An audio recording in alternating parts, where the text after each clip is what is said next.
Okay, hello students. Hello, wherever you were. Thank you, and let's start our lesson today. Yeah, it is reading unit 4. The title of the unit, as you know, the shrinking world. العالم المتقلص. Reading and comprehension period 2. Okay, let's start. Yeah, my students, please read the text about communication technology today and complete the tasks below. The paragraph is about communication technology, تكنولوجيا المعلومات, and its role today. Okay, let's turn now to the paragraph, and as I said before, you can follow me at your box if you find that it is easier. ممكن تتابع أو تتابعي من خلال كتاب المدرسي معايا. Paragraph 1. It isn't hard to explain why parents, teachers, and older people in general get so concerned about the negative effects of young people's use of communication. في خوف من اتجاه الآباء أحيانا أو بعض المعلمين أو الناس اللي أكبر في السن منا بصورة عامة من وسائل الاتصال الحديثة وتأثيرها السيء على الجيل الجديد أو الجيل الصغير. They may be motivated. Motivated, very important vocabulary. They can be motivated يعني هم محفزين أو مدفوعين by a wish. That is why. إيش السبب اللي ورا هذا الإحساس عندهم؟ إنهم هم بيكونوا مدفوعين by a wish to protect their children. في تمني إنه الإنسان يحمي أطفاله from harm or control them. حمايتهم من الأذى المتوقع من هذه التكنولوجيا الحديثة أو مجرد إحساس أو حب السيطرة عليهم. But throughout history, older generations have always tried to put limits on the behavior of the young. عبر التاريخ كله نجد إنه الأجيال الأقدم دائما بتحب تحط limits, restrictions, قيود على تصرفات اليونغ اللي هم الجيل الصغير. The only difference now is that the internet is such a powerful force. اللي بيخلي الآن الموضوع مختلف الإنترنت لأنه قوة فاعلة جدا. And older people generally don't really understand this new world. والكبار طبعا أو ما هم أكبر منا في السن ما بيعرفوش أو لا يفهمون هذا العالم الجديد من السوشيال ميديا and instant communication والوسائل الاتصال المستمرة في الحداثة. So they are unable to control it. عشان كده ما عندهم القدرة إنهم هم يتحكموا في هذه الفورس في هذه القوة هي قوة الإنترنت ووسائل الاتصال. And the knowledge is widening all the time. And there is the gap in their knowledge is widening. الفجوة في هذا التفكير تزداد طول الوقت. اللي هي الفجوة المقصود فيها عدم فهمهم ل new world of communication today. Okay, let's turn to the second part. In similar way, governments بشكل مشابه ليس الناس فقط أو ليس الأجيال السابقة وإنما أيضا الحكومات في كل مكان even in democratic countries حتى في الدول التي تنادي بالديمقراطية فهي دائما تحب أن تضع also limits restrictions on people's behavior. تحب تحط قيود أو تضع قيود على تصرفات الجيل الصغير. Like to put limits on people's behavior. After that, it's a large part of what governments are about. يعني في نهاية المطاف هذا هو هدف من أهداف أي حكومة متواجدة. They may have more technological knowledge. وهم مختلفين عن البيرنتس أو عن بعض التيتشرز إنه عندهم المعرفة التكنولوجية than the average parent as I said. But the spread of social media sites لكن انتشار مواقع التواصل الاجتماعي and communication apps here is a short form of applications. apps اختصار للكلمة applications تطبيقات بتكون للسوشيال ميديا like Twitter or WhatsApp or Facebook and so on is making it harder and harder for them to control what the citizens are saying and doing. اوكي عندهم تكنولوجيا اكتر، عندهم معرفة تكنولوجية اوسع، لكن برضو بضل انتشار وسائل الاتصال او السوشيال ميديا، مواقع التواصل الاجتماعي بهذه الطريقة المخيفة عن طريق طبعا ابليكيشنز كتير زي تويتر او الفيسبوك او غيره، بيخلي الموضوع لديهم اكثر صعوبة للتحكم فيما يقول او يفعل المواطنون.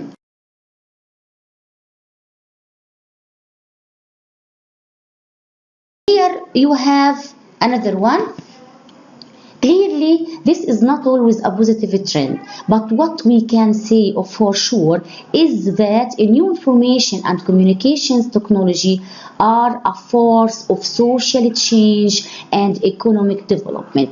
النتيجة اللي ممكن نصل إلها إنه أي تغير في موضوع التكنولوجيا أو هذه القوة له علاقة دائما بالتغيرات الاجتماعية والاقتصادية especially in poorer countries، بالذات في البلدان الفقيرة without a reliable traditional phone network اللي ما متوفر لديها شبكة إنترنت يعتمد عليها أو قوية.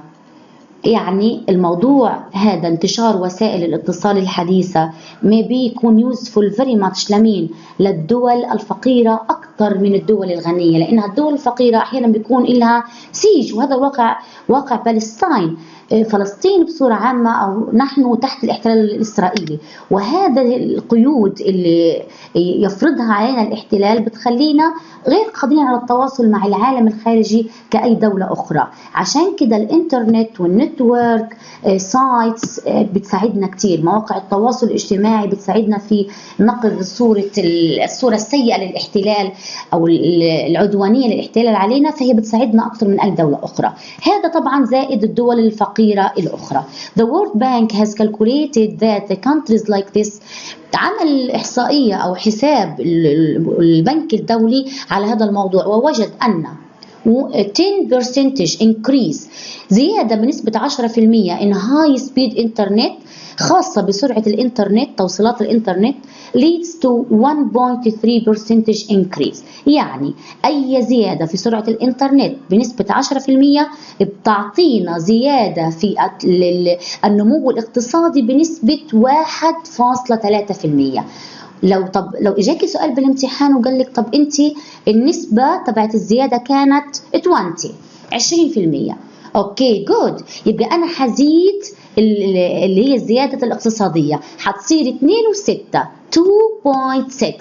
واضح؟ فأي زيادة، العلاقة هي طردية، أي زيادة في سرعة الإنترنت حتعطيني increase in the economic growth.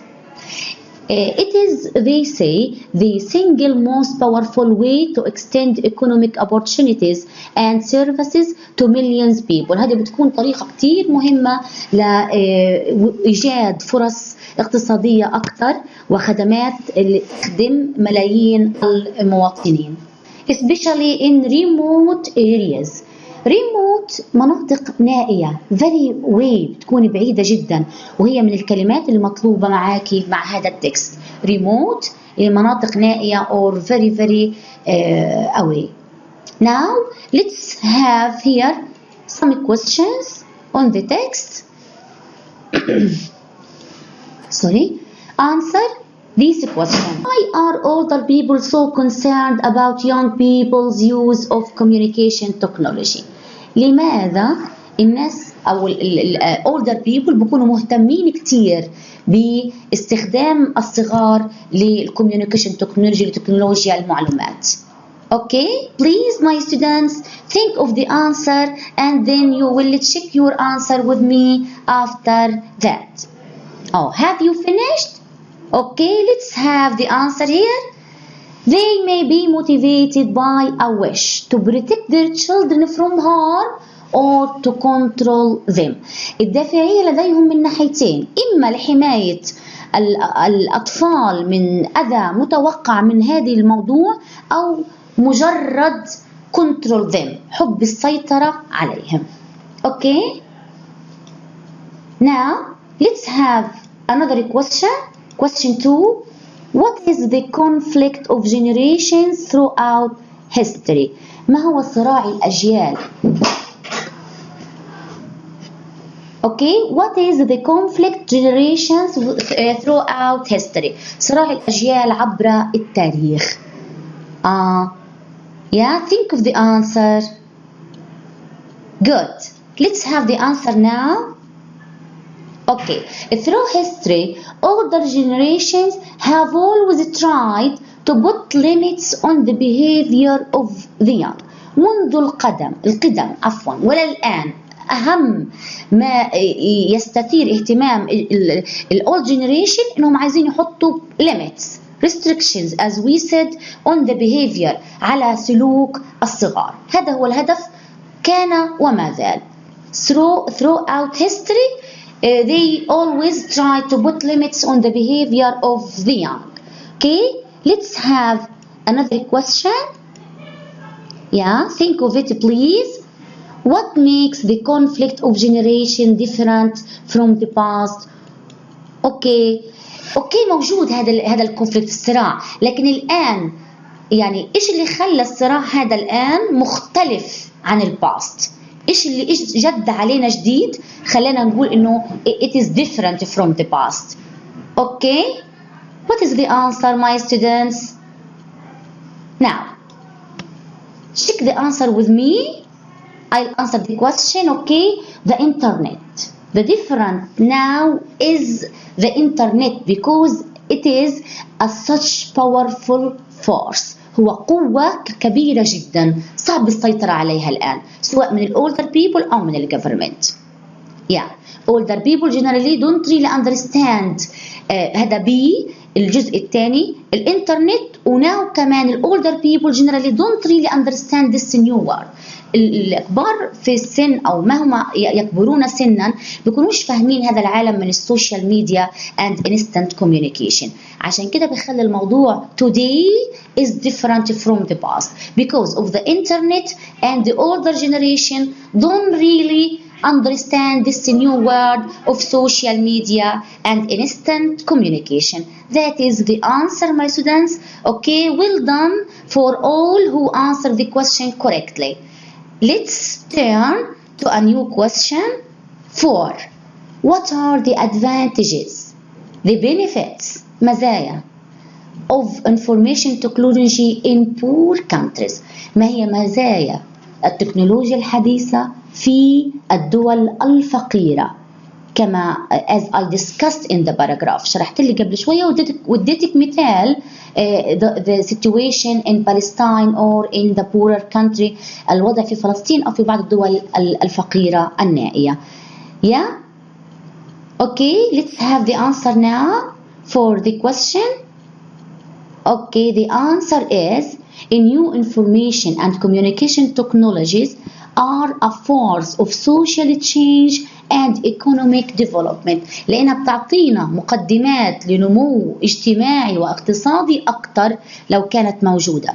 فالسوشيال يعني هي لو أي طالب أو أي رجل أعمال صغير مش قادر يطلع from Palestine in another country by only a computer or a connection ممكن يشتغل شغله بس يكون عنده كمبيوتر ويكون عنده اللي هو واي فاي أو connection.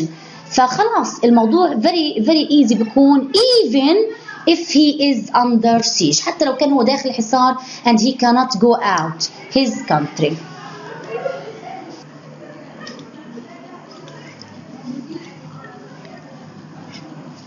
Okay, now choose the correct answer. According to the World Bank, a 20% increase in a high-speed internet connection leads to a space. نرجع للشرح اللي قبل شوي أنا حكياه. أعطاني هو زيادة ب 10% 1.3. But if the increase was 20% in the high speed of the internet connection, so the economic growth will be.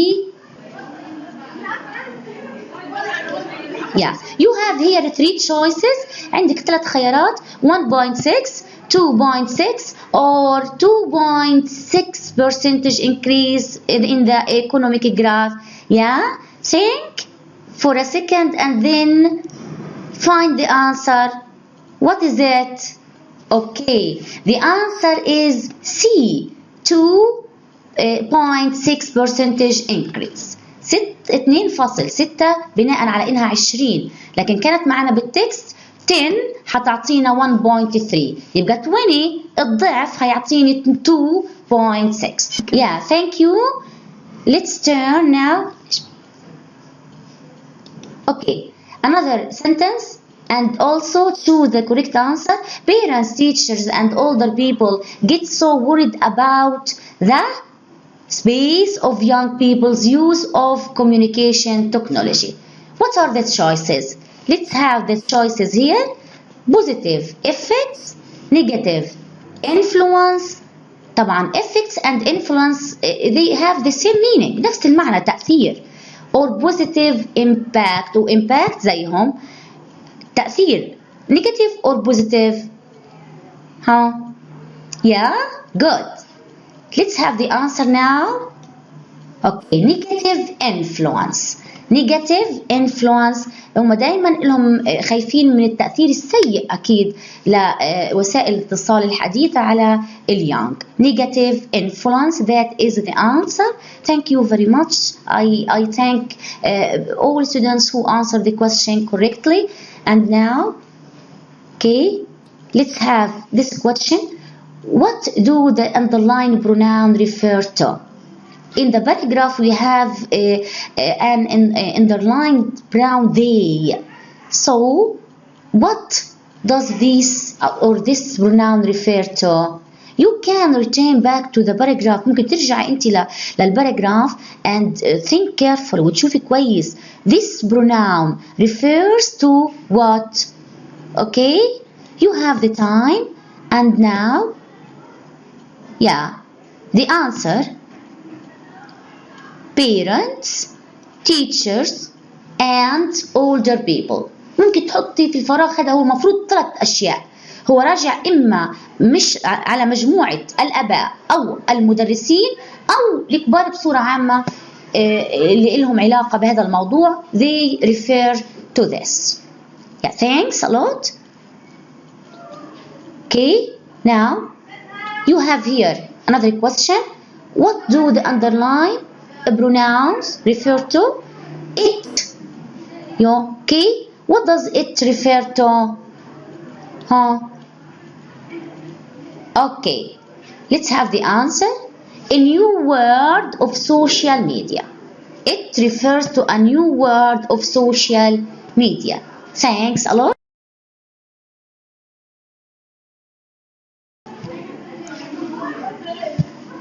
Okay, that is the end for today. Thank you very much. Was with you teacher Farhuda Firwana and our designer Samahir Al-Farra. Thank you very much and see you later. Goodbye.